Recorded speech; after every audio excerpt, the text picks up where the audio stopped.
ஆனால் நம்ம இந்தியாவோட சிங்கப்பெண்கள் இந்த மாதிரி ஒரு சம்பவம் பண்ணுவாங்க ஆஸ்திரேலியாவா அப்படின்னு யாருமே எதிர்பார்க்கல. அப்படிங்கிற மாதிரி தான் ஒரு சம்பவம். அது என்னன்னு பார்க்குறதுக்கு முன்னாடி நம்ம சேனலை சப்ஸ்கிரைப் பண்ணிக்கோங்க, கொஞ்சம் சப்போர்ட் பண்ணுங்கள் ஃப்ரெண்ட்ஸ். அதாவது நேற்று நடந்த India women's versus Australia women's semifinal பற்றி தான் பார்க்க போகிறோம். அதில் என்னென்ன நடந்ததுன்னா, டாஸ் டைம் அப்படின்னு சொல்லி அனௌன்ஸ் பண்ணாங்க. டாஸ் டைமில் வந்து பார்த்திங்கன்னா கர்மிட் கரும் அலிசா கேலும் டாஸ் பண்ணும்போது வழக்கம் போல் ஆஸ்திரேலியா டாஸை வின் பண்ணி பேட்டிங் ஃபர்ஸ்ட் சூஸ் பண்ண மீண்டும் முதல்ல இருந்தா அப்படிங்கிற மாதிரி தான் இருந்தது. ஆனால் ஸ்டார்டிங்லேயே அலிசா கேல் விக்கெட்டை கிரானி கவு தூக்குனதப்போ இந்தியா இந்த டைம் வின் பண்ணிடுவாங்க அப்படிங்கிற மாதிரி தான் ஒரு மைண்ட் வைஸ் இருந்தது. ஏன்னா கிரானி கவு ஓவர் வந்து போட்டு பொழந்து எடுத்துருவாங்க, அது நம்ம எல்லாத்துக்குமே தெரியும். பட் இருந்தாலும் அலிசா கேலி 2 மேட்ச் ஆடுத, 3வது டைரெக்டாக செம்மி வந்ததுனால அந்த பர்ஃபார்மன்ஸ் கொஞ்சம் இதாச்சு. அது இதுவானதுனால அவங்க அடிக்கல, அவுட் ஆகிட்டாங்க. அதுக்கப்புறமா பிபி லிட்ச்பீல்டு என்ன மாதிரி ஒரு பேட்டிங், அட்டே அப்பா அந்த மாதிரி ஒரு பேட்டிங் பண்ணியிருந்தாங்க. பிபி லிட்ச்பீல்டு செமையான ஒரு நாக்கு. அதாவது 2023 ஃபைனல் ட்ரிவிஸ் கேட்டு எப்படி நம்மளை போட்டு பிறந்தாரோ அதே மாதிரி தான் பிபி லிட்ச்பீல்டு இன்றைக்கி செமிஃபைனலில் போட்டு பிறந்தெடுத்து 80 பாலுக்கு 120 ரன் அடித்து அவுட் ஆகிருக்கிறாங்க. என்ன மாதிரி ஒரு நாக்கு. கிட்டத்தட்ட 30 ஓவர்லேயே இவங்க செஞ்சுரி அடிச்சிட்டாங்க. மீதி 20 ஓவர் ஆடிருந்தாங்க, இன்னும் டபுள் செஞ்சுரியே போட்டிருப்பாங்க.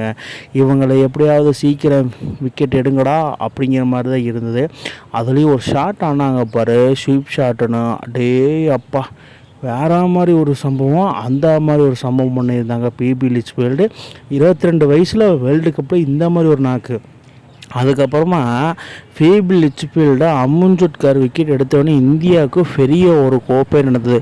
பிபி லிட்ச்பீல்டு ஆடுற வரைக்கும் இந்தியாவுக்கு யாருக்குமே ஹோப் இல்லை. ஏன்னா அந்த மாதிரி ஒரு நாக்கு ஆடிட்டு இருந்தாங்க. அதுக்கப்புறம் அமுன்ஜுட்கரை தொடர்ந்து கன்சிஸ்டன்சியாக நல்லா ஓவர் வீசிட்டு இருந்தாங்க. அதாவது டெத் ஓவர் மாதிரி வீச ஆரம்பிச்சிட்டாங்க. அப்படி வீசினால என்னமோ தெரில, பிபி லிட்ச்பீல்டு தானாக விக்கெட்டை கொடுத்து அவுட் ஆகி பெவிலியன் திரும்புறதுனால அதுக்கப்புறமா வர்றதெல்லாம் விக்கெட்டு தொட்டதெல்லாம் தங்கும். அந்த மாதிரி தான் விக்கெட்டு சடனாக விழுந்துகிட்டே இருந்ததுனால இந்தியா கம்பேக் பண்ணிகிட்டே இருந்தாங்க. ஒரு கட்டத்தில் மேட்ச் லாஸ் ஆகிரும், ஹோப்பை இழந்த இந்திய வீராங்கனைகளுக்கு இது ஒரு விக்கெட் விழுந்ததுனால சமர்ப்பணம் ஆயிடுச்சு. எல்லோரும் விக்கெட்டு சடனாக போயிட்டே இருந்தப்போ விக்கெட்டு வந்து எப்படியாவது எடுக்கணும் அப்படிங்கிற ஃபுல் மோட்டிவில் களத்தில் இறங்குறதுனால விக்கெட் போயிட்டே இருந்தது. அதுக்கப்புறமா நம்ம சிராணி வேறு மாதிரி சம்பவத்தின் உச்சம் அப்படிங்கிற மாதிரி தான் ஒரு ஸ்பின்னிங்கு. அதாவது சிறீசரணி எப்படின்னா, அந்த காலத்தில் வெஸ்ட் இண்டீஸில் ஒரு ஸ்பின்னிங் இருப்பார். அவர் வந்து ஸ்லைமான் பின்னு. அவர் 2026 வெஸ்ட் இண்டீஸ் கப் அடிக்கும்போது அவர் ஒரு ஸ்பின்னராக இருந்தார். செமையாக பர்ஃபார்மன்ஸ் பண்ணியிருப்பார். அதே மாதிரி தான் இந்தியாவுக்கு செமிஃபைனலில் செம பர்ஃபார்மன்ஸ் காமிச்சிருக்காங்க ஸ்ரீசரணி. என்ன மாதிரி ஒரு பர்ஃபார்மன்ஸு, இந்த ஒரு பர்ஃபார்மன்ஸ் தான் எதிர்பார்த்தேன். செம பர்ஃபார்மன்ஸ் பண்ணியிருந்தாங்க ஸ்ரீசரணி. இவங்க வந்து ஃபியூச்சரோட ஒரு ஸ்பின்னிங் டிபார்ட்மெண்ட்டில் சடேஜா இந்த மாதிரி ஒரு ஸ்பின்னிங் பவுலரோட ஜாயின் பண்ணி ஆக்ட் பண்ணி இன்னும் நிறைய கற்றுக்கிட்டாங்கன்னா வேறு மாதிரி பிளேயராக திகழ்வாங்க. அது நம்மளுக்கு எல்லாத்துக்குமே தெரியும். அந்த மாதிரி ஒரு பர்ஃபார்மன்ஸ் நேற்று கொடுத்துருந்தாங்க. அதாவது ஒரு கட்டத்தில் விக்கெட்டு போகலை அப்படின்னு இருக்கும்போது சடனாக இவங்கள உள்ளே கொண்டு வந்து டக்குன்னு 2 விக்கெட் எடுத்ததுனால கேமுக்குள்ளே வந்துட்டாங்க அப்படிங்கிற மாதிரி இருந்தது. அதுக்கப்புறம் ராதா யாதவ் உள்ளே கொண்டு வந்து ஹர்மிட் கர் ஒரு விக்கெட்டுக்கு, அதாவது ஹர்மிட் கரோட கேப்டன்சி செம்மையாக இருந்தது. ஏன்னா நிறைய experience, lot of experience in my hand அப்படிங்கிற மாதிரி தான் காமிச்சிக்கிட்டாங்க. அதில் ஏகப்பட்ட ரன் அவுட்ஸு நடந்தது. கிட்டத்தட்ட 3-4 ரன் அவுட் நடந்தது. அதனால என்னமோ ஸ்கோர் போர்டில் கொஞ்சம் அடி வாங்கினாங்க ஆஸ்திரேலியா. இல்லைன்னா எனக்கு தெரிஞ்சு 370 380க்கு மேலே போயிருக்கும். அந்த மாதிரி ஒரு சம்பவம் பண்ணிட்டு இருந்தாங்க அங்கே. என்னமோ தெரியல, சடன விக்கெட்டு போனதுனால 49.5 ஓவர்ஸ்லேயே 338 ரன் மட்டும்தான் எடுக்க முடிஞ்சு. ஆல் அவுட் வேறு ஆடிட்டாங்க.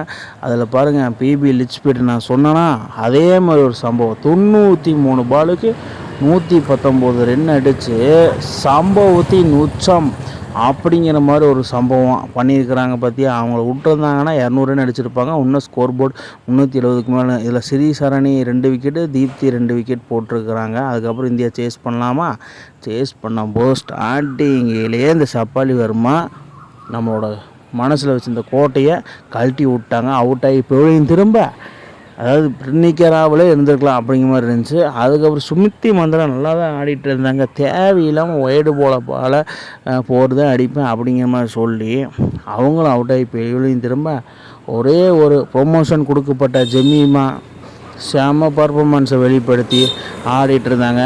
அவங்களோட சேர்ந்த கர்மீட்கர், அதாவது ஆஸ்திரேலியானாலே இவங்களுக்கு தக்க தன்மானம் வழங்கப்படும் அப்படிங்கிற மாதிரி தான் பாதரா ஆஸ்திரேலியானா நம்ம ஹர்மீட்கர் அந்த மாதிரி தான் இருந்தது. பர்ஃபார்மன்ஸின் உச்சம். ஆஸ்திரேலியாவை பார்த்தாலே நான் அடிப்பேன்டா. எப்படி ஆஸ்திரேலியாவை நம்ம பார்த்தாலே விராட் கோலி எப்படி பாகிஸ்தானை பார்த்தாலே அடிப்பேன், அதே மாதிரி தான் ஹர்மீட்கர் ஆஸ்திரேலியாவை பார்த்தாலே நான் அடிப்பேன் அப்படிங்கிற பொறுமையாக ஆடிட்டு இருந்தாங்க. நிதானமாக ஆட்டத்தை வெளிப்படுத்திட்டாங்க. அதுக்கப்புறமா இவங்க 2 பேரும் சேர்ந்து ஒரு பார்ட்னர்ஷிப்பு போட்டாங்க பாருங்கள். 167 ரன்னு பார்ட்னர்ஷிப்பு. அட்டே அப்பா, 3rd விக்கெட் பார்ட்னர்ஷிப்பு. யாருமே அந்த இடத்த எதிர்பார்க்கல. கர்மீட்கரும் ஜெமீமாவும் இந்த மாதிரி ஒரு பர்ஃபார்மன்ஸை வெளிப்படுத்துவாங்கன்னு யாருமே அந்த இடத்துல எதிர்பார்க்கல. அப்படிங்கிற மாதிரி ஒரு பர்ஃபார்மன்ஸு, என்ன ஒரு பர்ஃபார்மன்ஸு. கர்மீட்கர் அண்டு ஜெமீமா நிதானமான ஆட்ட வெளிப்படுத்தாங்க. ஒருத்தர் அடிக்கிறாங்க, ஒருத்தர் நிதானமான, அப்புறம் ஒருத்தர் நிதானமாக ஒருத்தர் அடிக்கிறாங்க. அப்படிங்கிற மாதிரி தான் 2 பேர் பர்ஃபார்மன்ஸு செமையாக பண்ணிகிட்டு இருக்காங்க. இவங்க 2 பேர் மட்டும் நின்றுட்டான் கேமு நம்ம கையில். ஆஸ்திரேலியாவை தும்சம் பண்ணிடலாம் அந்த டிஒய் பட்டேல் ஸ்டேடியத்தில் அப்படிங்கிற மாதிரி தான் இருந்தது. பேன்ஸோட கரகோஷம், பேன்ஸோட டெசிபிள்ஸு 120, 124 அந்த மாதிரி ஒரு டெசிபிள்ஸ் கத்துறாங்க. ஒரு விக்கெட்டுக்கும் அந்த செலிப்ரேஷன் என்ன மாதிரி ஒரு அக்ரெஷன், என்ன மாதிரி ஒரு செலிப்ரேஷன், என்ன ஒரு ஆக்ரோஷம் அப்படிங்கிற மாதிரி இருந்துச்சு. ஒரு கட்டத்தில் பொறுத்தது போதும் பொங்கி எழுடா அப்படிங்கிற மாதிரி தான் கர்மீட்கர் ஒரு சம்பவம், அந்த மாதிரி ஒரு சம்பவம் பண்ணாங்க. இதை விடவே கூடாது. எப்படியாவது இன்றைக்கி வின் பண்ணி இந்தியாவை ஃபைனல் கொண்டு போக வச்சிடணும். ஏன்னா கர்மீட்கருக்கு இது last ODI world cup. So அதனால் அவங்க எப்படியாவது கொண்டு போகணும் அப்படிங்கிற நிதானமான ஆட்டத்தை வைக்கணும். ஆனால் அடிக்கவே இல்லாத மாதிரி இருந்தது. டக்குன்னு வந்து ஒரு 50 போட்டாங்க. அந்த மாதிரி ஒரு பர்ஃபார்மன்ஸ். அதுக்கப்புறமா ஜெமீமா, அதாவது ஜெமி அப்படிங்கிற மாதிரி தாங்க சம்பவம். ஜெமீமா அந்த ஸ்கூப் ஷாட்டு, ரிவர்ஸ் ஸ்வீப்பு, என்ன மாதிரி வித்தை கற்று வச்சுருக்குறாங்க. எல்லா விதத்துலையும் கிரிக்கெட்டில் இருக்கிற எல்லா வித்தையும் கற்று வச்சுருக்காங்க. அதாவது ஜெமீமா இந்த மாதிரி ஆடுவாங்கன்னு யாருமே அங்கே எதிர்பார்க்கல. அதாவது ரீசெண்டாக தான் ஒரு ப்ரொமோஷன் கிடச்சிது நியூசிலாந்துவோட. அதுக்கு எங்கேயோ ஆடிட்டு இருந்தாங்க, அவங்க கொண்டு வந்து உண்டோ நாடுங்க அப்படிங்கிற மாதிரி ஒரு ப்ரொமோஷன் கிடச்சி அந்த ப்ரொமோஷனுக்கு ஏற்ற மாதிரி போட்டாங்க ஒரு செஞ்சுரி. 3வது ஓடிஐ செஞ்சுரி. எனக்கே ஒரு ஷாக்குங்க. அந்த மாதிரி ஒரு செஞ்சுரி, அதாவது செமிஃபைனல் ஒரு பிக் மேட்ச் பிளேயர்னு ப்ரூவ் பண்ணுறாங்க அடிக்கொருக்கா.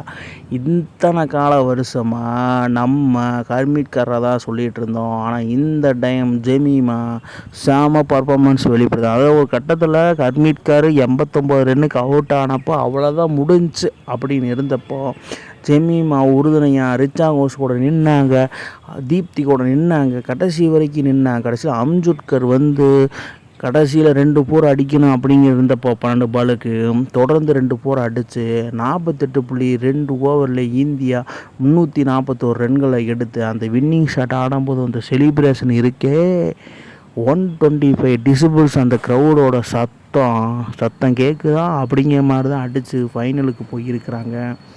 அதுக்கப்புறமா அம்ஜுட்கரும் ஜெமீமாவும் ஒரு செலிப்ரேஷன் பண்ணியிருக்கிறாங்க பாருங்கள். வேற மாதிரி ஒரு சம்பவம். இதான் எதிர்பார்த்தேன் அப்படிங்கிற மாதிரி தான் ஃபேன்ஸு சொல்ல, க்ரௌடு சொல்ல, எல்லாருமே அந்த ஒரு வெற்றிக்காக காத்திருந்தாங்க. ஈவன் ஃபைனலில் வரலாறு காணாத ஒரு வெற்றியாக இருக்க போகுது. ஃபைனலில் சவுத் ஆப்பிரிக்காவும் இந்தியாவும் மோத போகிறாங்க. அதில் வந்து பார்த்திங்கன்னா இந்த 2 டீமும் கப்பே அடித்ததில்லை, அதாவது ஐசிசி டிராஃபியே அடித்ததில்லை. ஸோ அதனால் இந்த டைம் ஒரு புதுசாக இருக்கும்.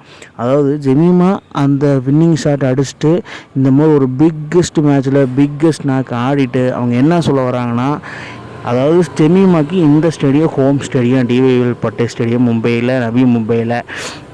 ஸோ அதனால் நான் என்ன சொல்கிறேன்னா ஃபேன்ஸுகளுக்கு லோக்கல் பொண்ணாக இருக்கிறேன் நான். ஸோ அதனால் எனக்கு கொடுத்த ஆதரவுக்கு மிக்க நன்றி அப்படிங்கிற மாதிரி கையெடுத்து கும்பிட்டு வணக்கம் வச்சு எப்படியாவது நாங்கள் கப் அடிப்போம் அப்படிங்கிற மாதிரி சொல்லியிருக்கிறாங்க. அதுக்கப்புறமா வைஸ் கேப்டனான சும்தி மந்தாலா நான் தான் அடிக்கலை, நீ ஒன்றோனா இறங்கி செமையாக பர்ஃபார்மன்ஸை பண்ணிட்டேன். அதாவது விராட் கோலி காலங்காலமாக என்ன பண்ணவரோ சேசிங்கில் அதை இன்றைக்கி நீ பூர்த்தி பண்ணி காமிச்சிருக்கிற. வேறு மாதிரி ஒரு தரமான சம்பவம் அப்படிங்கிற மாதிரி ஒரு சம்பவம் பண்ணியிருக்காங்க Jemimah one of the greatest ever in knock WCC women's world cup 2025. அதாவது டீமே செலிப்ரேஷன் பண்ணிக்கிறாங்க. அந்த மாதிரி ஒரு அவார்டும் அவங்களுக்கு கொடுக்கலாம். என்ன மாதிரி ஒரு வரவேற்புன்னு பாருங்கள். அந்த மாதிரி ஒரு சம்பவம். ஜெமீமா இந்த மாதிரி ஒரு பிக்கஸ்ட் கேமில் பிக்கஸ்ட் மேட்ச்சில் பிக்கஸ்ட் நாக் ஆடுனதை நீங்கள் எப்படி பார்க்குறீங்கன்னு கீழே கமெண்ட் பாக்ஸில் கமெண்ட் பண்ணுங்கள் மக்களே. இந்த மாதிரி இன்ட்ரெஸ்டிங் கிரிக்கெட் வீடியோவை தெரிஞ்சுக்க நம்ம சேனலை சப்ஸ்கிரைப் பண்ணுங்கள், லைக் அண்ட் கமெண்ட் பண்ணுங்கள். மேலும் உங்களுக்கு வீடியோ வந்துகிட்டே இருக்கும்.